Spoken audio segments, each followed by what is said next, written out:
Paano ang isang ama ang naging dahilan kung bakit ang sariling anak ang naging alay sa Biringan City? Welcome to Juan's Secrets, a story beyond limits. Gusto mo ba ng free GCash or PayPal? Stay tuned hanggang dulo ng video para malaman ang raffle mechanics. And let's continue! In Samar, people whisper of a hidden city. So beautiful, yet cursed.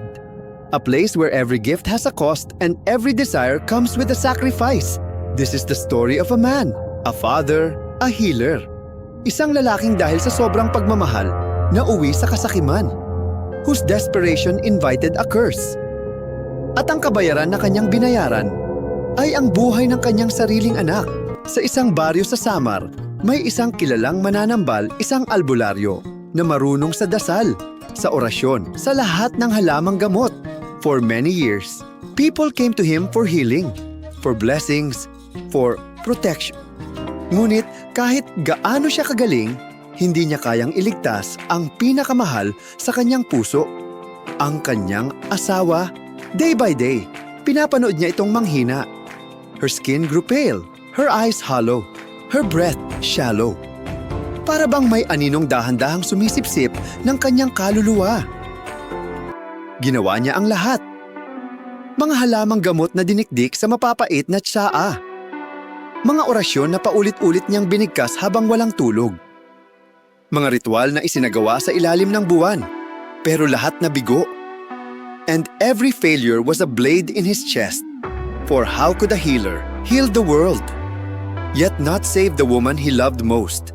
Isang gabi, habang ang malamig na hangin ay dumadaloy sa dingding ng kanilang nipa, may narinig siyang mga bulong, mga kwento ng matatanda tungkol sa isang bulaklak na matatagpuan lamang sa Biringan City.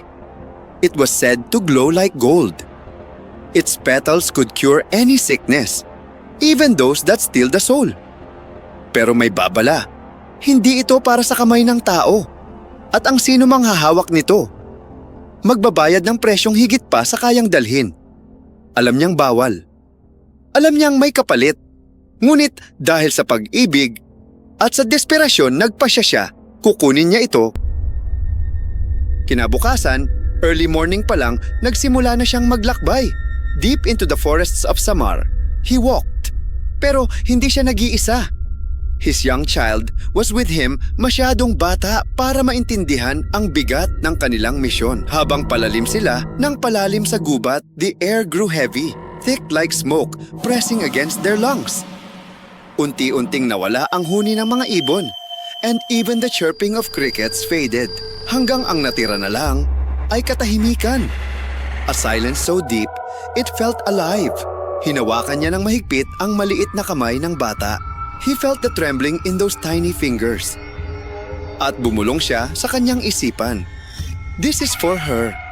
This is for your mother. The deeper they went, the stranger the forest became. Ang mga puno ay nag-twist sa mga hugis na imposibleng likhain ng kalikasan. The branches stretched out like hands trying to catch them. At ang mga alitap-tap na kanilang nadaanan, too bright, masyadong matalim, as if dozens of eyes were watching. Hanggang sa nangyari ito. The air shifted. Ang lupa sa ilalim ng kanilang mga paa ay umalog. Parang tibok ng isang dambuhalang puso. Ang mga punoy nagningning sa kakaibang liwanag at ang hangin nagyelo. They had crossed into Biringan. Sa kanilang harapan, tumambad ang isang syudad na hindi maipaliwanag. Structures of light and shadow, towers rising yet fading like smoke. Mga daan na kumikislap na parang abo ng bituin. It was beautiful, too beautiful. At ang kagandahang ganito, sa gitna ng kagubatan, ay sumpa sa sarili nito. At sa pinakasentro isang bulaklak, glowing with brilliance beyond words. Mga talulot na kumikislap na parang ginto, isang halimuyak na matamis, ngunit nakakabalisa. Nararamdaman niya ang tibok nito, parang may sariling pulso. At isang bulong ang sumiksik sa kanyang isip. Take me! Save her! Lumapit siya. Ang bata, humawak sa kanyang manggas, nag-aalangan. Pero ang lalaki, bulag sa takot. All he saw was hope. He whispered an orasyon. At sa nanginginig na kamay, kanyang pinitas ang bulaklak. For a heartbeat, the world was still. At biglang nagbago ang lahat. The ground trembled violently. Ang hangin ay napunit ng sigaw. Isang sigaw na hindi sigaw, kundi tinig ng libu-libong kaluluwang humihikbi. Mula sa bawat sulok, sila'y lumitaw. Matatangkad, maputla. Ang buhok mahaba at itim. Ang kanilang mga mata, walang init, walang awa. The guardians of Biringan. At doon niya napagtanto. Nagawa niya ang kasalanang hindi mapapatawad. They surrounded him. Tahimik ngunit nakakasakal. Ang bigat ng kanilang tingin ay dumurog sa kanya. Pinaluhod siya, he begged. Nagmakaawa. Inalok ang bulaklak pabalik.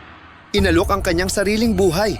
Pero ang batas ng Biringan ay hindi mababali.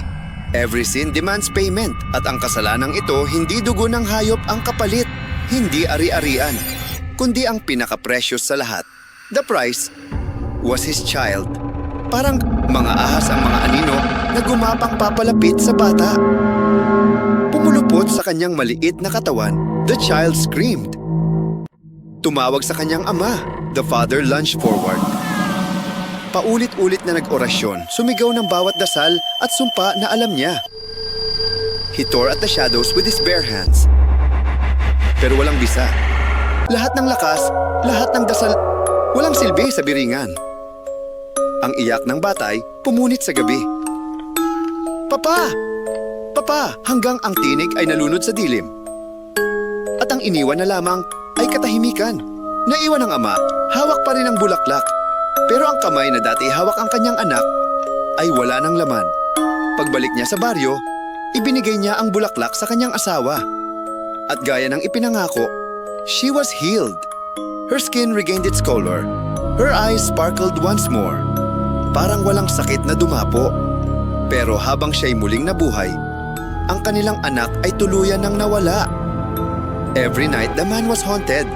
Naririnig niya ang magagaan na yapak ng bata sa sahig ng kanilang bahay. Naririnig ang tawa na unti-unting nagiging iyak. At minsan, sa hating gabi, may tinig na lumalapit mula sa dilim. Mahina, nanginginig, ngunit malinaw. Tatay! Tatay! Tatay! The villagers whispered. Some said he was cursed. Others said he traded his child willingly. Pero ang katotohanan, mas mabigat pa sa lahat ng bulong. Nagkasala siya at ang kanyang anak ang nagbayad. They say, hanggang na ngayon, kung maglalakbay ka sa kabundukan ng Samar, you may hear the cries of a lost child. A voice calling out, forever searching for his father, forever trapped in Biringan. At nananatili ang alamat. Minsan, ang pinakamalaking kasalanan ay hindi ang pagnanakaw, hindi ang pagsuway, kundi ang kasakiman ng isang ama na nagdala ng sariling anak sa kapahamakan. In Biringan, every sin is repaid, always in blood. As promised, eto na kung paano makakasali. First, like the video. Second, mag-comment ng like it sa baba para sa official entry. Lahat ng valid entries, automatic na isasama sa raffle list. Mag-a-announce tayo ng 5 lucky winners sa end of the month. Kaya make sure na hindi mo to ma-miss. Don't forget to subscribe for more updates at i-share mo na rin ang video para mas masaya. Good luck sa lahat!